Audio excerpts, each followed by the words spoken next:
Vevor versus Mercedes GL450. So guys, what happened?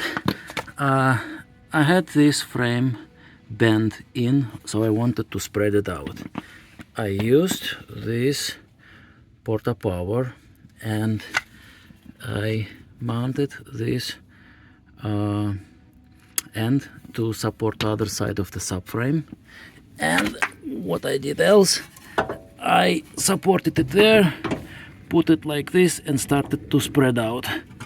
Snap, and this is what happened. It is bent. You guys decide. 12-ton Porta power couldn't survive subframe from Mercedes GL450.